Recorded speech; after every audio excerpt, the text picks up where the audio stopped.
नमस्कार दोस्तों, जान लेते हैं यूपी के सभी 75 जिलों की बड़ी खबरें। इससे पहले आप हमारे चैनल को सब्सक्राइब करके वीडियो को लाइक कर दें और हमें ये बताएं कि आप ये वीडियो किस जिले से देख रहे हैं। एलपीजी सिलेंडर महंगा, लेकिन 300 रुपए की सब्सिडी देगी सरकार, करोड़ों ग्राहकों को फायदा। इंडियन ऑयल कॉर्पोरेशन की वेबसाइट के अनुसार नई बढ़ोतरी के बाद दिल्ली में अब गैर सब्सिडी एलपीजी का 14.2 किलोग्राम का सिलेंडर 913 रुपए में मिलेगा। ये जुलाई 2023 के बाद उच्चतम स्तर है। 31 मार्च से पहले ये काम करवा लें, वरना बंद होगा राशन। 1.5 करोड़ परिवारों के खाद्यान्न पर तलवार। सरकार ने साफ किया है कि ई-केवाईसी सभी लाभुकों के लिए अनिवार्य है। इसके लिए अंतिम तिथि बढ़ाकर 31 मार्च कर दी गई है। यूपी में 5 लाख युवाओं को रोजगार के लायक बनाने का बड़ा खर्च करेगी योगी सरकार। 3349 करोड़ रुपए मंजूर। यूपी में डीडीयू जेकेई 2.0 के 5 लाख युवाओं को कौशल विकास का ट्रेनिंग दिलाया जाएगा। विभाग के बजट में 88% की बढ़ोतरी की गई है। कुल 3349 करोड़ रुपए के बजट को युवाओं की दक्षता कुशलता को बढ़ाने पर खर्च किया जाएगा। यूपी के इन शिक्षकों को नौकरी से बाहर करेगी योगी सरकार। हाईकोर्ट के आदेश के बाद बेसिक शिक्षा विभाग का सख्त एक्शन। इलाहाबाद हाईकोर्ट के आदेश पर उत्तर प्रदेश सरकार फर्जी प्रमाण पत्रों पर नियुक्त सहायक शिक्षकों के खिलाफ व्यापक कार्रवाई करेगी।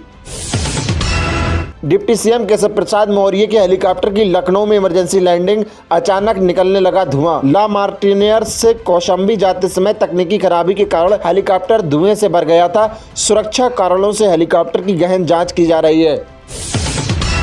इंस्टाग्राम पर चैट के बाद हुआ प्यार, शादी की तैयारी में जुटा परिवार। गहने पैसे लेकर प्रेमी के साथ भागी प्रेमिका। बाराबंकी के दरियाबाद में इंस्टाग्राम के जरिए एक युवक और युवती को प्यार हो गया।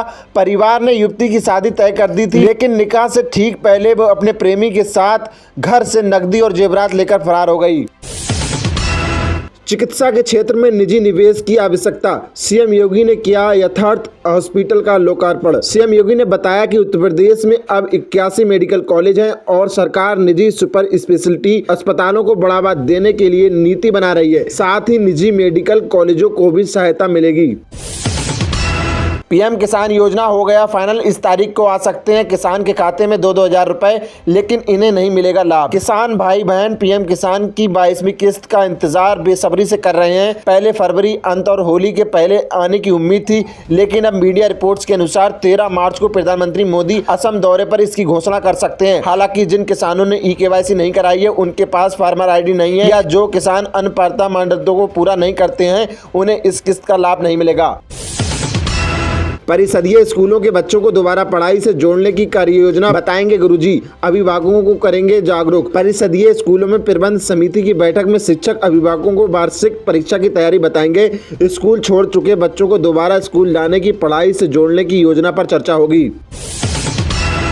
यूपी सीएम के कानपुर दौरे के बाद बड़ा एक्शन, करोड़पति लेखपाल आलोक दुबे बर्खास्त। मुख्यमंत्री योगी के कानपुर दौरे के 24 घंटे के भीतर भ्रष्टाचार पर बड़ी कार्रवाई हुई है। आय से अधिक संपत्ति के मामले में फंसे लेखपाल आलोक दुबे को राजकीय सेवा से बर्खास्त कर दिया गया है। महिला दिवस पर लखनऊ में लगेगा पिंक रोजगार महाकुंभ। कानपुर की 500 युवतियों को मिलेगी नौकरी के अवसर। उत्तर प्रदेश रोजगार मिशन के तहत 8 मार्च को लखनऊ में पिंक रोजगार महाकुंभ आयोजित होगा। इसमें 50 से अधिक कंपनियां युवतियों को नौकरी का अवसर देंगी। कानपुर से 500 युवतियों को इंटरव्यू दिलाने का लक्ष्य। रेलवे का शाइन मॉडल, मोबाइल पर ही यौन उत्पीड़न की शिकायतें कर सकेंगी महिला रेलकर्मी। रेलवे बोर्ड ने महिला रेलकर्मियों को कार्यस्थल पर यौन उत्पीड़न की गोपनीय शिकायत दर्ज करने के लिए HRMS पर शाइन मॉड्यूल तैयार किया है। ये मॉड्यूल 8 मार्च को अंतर्राष्ट्रीय महिला दिवस पर लॉन्च होगा। घरेलू गैस सिलेंडर बुकिंग के नियमों में बड़ा बदलाव, अब 21 दिन से पहले नहीं मिलेगा दूसरा सिलेंडर। वैश्विक अस्थिरता के कारण घरेलू गैस सिलेंडर की बुकिंग अवधि 15 से बढ़ाकर 21 दिन कर दी गई है। अब एक सिलेंडर मिलने के 21 दिन बाद ही दूसरा सिलेंडर मिलेगा। उत्तर प्रदेश में मतदाता सूची पुनरीक्षण के 86% मामलों की सुनवाई पूरी, शेष की 27 तक होगी। दावा आपत्तियों की प्रक्रिया अब समाप्त हो गई है। इस दौरान बड़ी संख्या में प्राप्त आपत्तियों का निवारण किया गया है। योगी सरकार की अभ्युदय योजना का बजा डंका, यूपीएससी 2025 में भागीदारी भवन के 6 सितारों ने गड़े झंडे। मुख्यमंत्री योगी आदित्यनाथ की अभ्युदय योजना ने एक बार फिर सफलता का परचम लहराया है। गोमती नगर स्थित भागीदारी भवन की आवासीय कोचिंग से 6 छात्रों ने यूपीएससी 2025 परीक्षा में सफलता हासिल की। अतिक्रमण के नाम पर परेशान ना करें वरना दुकानें बंद कर सौंपेंगे चाबी, यूपी के व्यापारियों ने अफसरों को दी वार्निंग। मेरठ में नगर निगम की अतिक्रमण हटाओ कार्रवाई की रिठानी बाजार के व्यापारियों ने कड़ा विरोध किया। शताब्दी नगर से रिठानी स्टेशन तक दिल्ली रोड पर हुई कार्रवाई के दौरान व्यापारियों ने निगम अधिकारियों को चेतावनी दी। अहमदाबाद में न्यूजीलैंड के विरुद्ध भारत के जीत की कामना से अहिल्याबाई घाट पर पर्यटकों ने मां गंगा का किया पूजन। काशी में टी20 विश्व कप का उत्साह चरम पर है। अहमदाबाद में होने वाले फाइनल में भारत की जीत के लिए अहिल्याबाई घाट पर पर्यटकों ने मां गंगा का विधि पूर्वक पूजन और अभिषेक किया। प्रधानमंत्री नरेंद्र मोदी के संसदीय क्षेत्र की महिलाओं ने ई रिक्शा चलाकर लिखी आत्मनिर्भरता की नई कहानी, पहुंचा रही बच्चों को भोजन। वाराणसी के मिर्जा मुराद क्षेत्र में स्वयं सहायता समूह की महिला ई रिक्शा चलाकर आत्मनिर्भरता की नई मिसाल पेश कर रही है। लोक समिति से जुड़ा सीता, शारदा, अनीता और सुमन जैसी महिलाएं अपने परिवार की आर्थिक स्थिति सुधारने और बच्चों को शिक्षित करने के लिए ये काम स्वयं कर रही हैं। पड़ोसी देशों पर तब तक हमला नहीं करेंगे जब तक माफी मांगने के साथ ईरान के राष्ट्रपति ने दी धमकी। ईरान के राष्ट्रपति मसूद पेजेशकियान ने पड़ोसी देशों पर हमला करने के लिए माफी मांगी है। उन्होंने ये बात सरकारी टेलीविजन पर रिकॉर्डेड भाषण में कही। दुबई इंटरनेशनल एयरपोर्ट पर फिर शुरू हुई उड़ानें, मिसाइल का मलबा गिरने से बंद हुई थी। दुबई इंटरनेशनल एयरपोर्ट पर मिसाइल के मलबे गिरने के बाद रोकी गई उड़ानें अब आंशिक रूप से बहाल कर दी गई हैं। 7 मार्च से विमानों की आवाजाही फिर से शुरू हो गई है। मेरे बेटे को न्याय चाहिए, उत्तर नगम हत्याकांड मामले में परिवार ने की सीबीआई जांच की मांग। अब तक 7 आरोपी गिरफ्तार। दिल्ली के उत्तम नगर में होली के दौरान पानी के गुब्बारों को लेकर विवाद में 26 वर्षीय तरुण की मौत हो गई। पुलिस ने 6 आरोपियों को गिरफ्तार किया और एक नाबालिग को हिरासत में लिया है। एसबीआई की रिपोर्ट का बड़ा दावा, युद्ध जारी रहा तो बढ़ सकती है महंगाई, कितना होगा भारत पर असर। एसबीआई रिपोर्ट के अनुसार अमेरिका ईरान संघर्ष लंबा खिंचने पर वैश्विक मंदी, बढ़ती महंगाई और वित्तीय बाजारों में अस्थिरता आ सकती है। ये भारत की अर्थव्यवस्था पर भी दबाव डालेगा, जिससे कच्चे तेल की कीमतें बढ़ेंगी, चालू खाता घाटा बढ़ेगा और जीडीपी वृद्धि धीमी होगी। मिडिल ईस्ट में बढ़ते तनाव के बीच सीबीएसई का फैसला, 9 से 11 मार्च की बोर्ड परीक्षाएं स्थगित। सीबीएसई ने मिडिल ईस्ट के कई देशों में 9, 10 और 11 मार्च 2026 को होने वाली 12वीं की बोर्ड परीक्षाएं स्थगित कर दी हैं।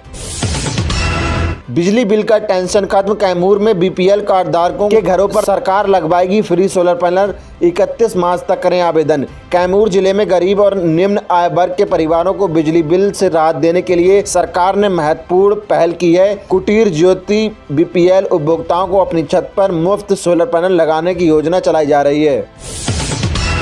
यूपी में फार्मर रजिस्ट्री की डेट बढ़ी, कृषि योजनाओं का लाभ लेने के लिए किसान अब इस तारीख तक कर सकेंगे रजिस्ट्री। किसानों के लिए फार्मर रजिस्ट्री योजना की अंतिम तिथि 30 फरवरी से बढ़ाकर 15 मार्च कर दी गई है। रायबरेली के ऊंचाहार में 17,288 किसान अभी भी वंचित हैं।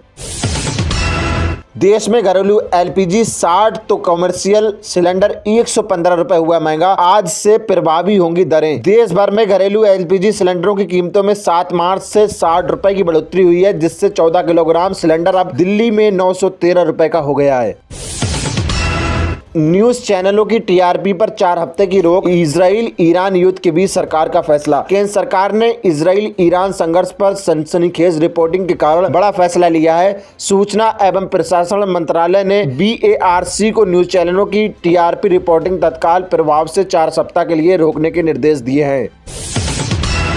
यूपी विधानसभा चुनाव 2027 में फिर गठबंधन करेगी सपा और कांग्रेस, अखिलेश कर रहे मंथन। सपा और कांग्रेस 2027 के यूपी विधानसभा चुनाव के लिए रणनीति बना रहे हैं। 2024 लोकसभा चुनाव की सफलता से सीख लेते हुए वो जातिगत समीकरणों पर ध्यान केंद्रित कर रहे हैं और मजबूत उम्मीदवारों की तलाश कर रहे हैं। सावधान, ऑर्थोपिक ने जारी की लिस्ट, क्या आपकी नौकरी पर भी है एआई का खतरा। एआई की वजह से नौकरी जाने की चिंता इस वक्त काफी बड़ी मुश्किल है। इसी बीच ऑर्थोपिक ने एक नया सिस्टम बनाया है जो ये स्टडी करता है कि अलग अलग नौकरियां आर्टिफिशियल इंटेलिजेंस द्वारा किए जा सकने वाले कामों पर कितनी निर्भर करती है।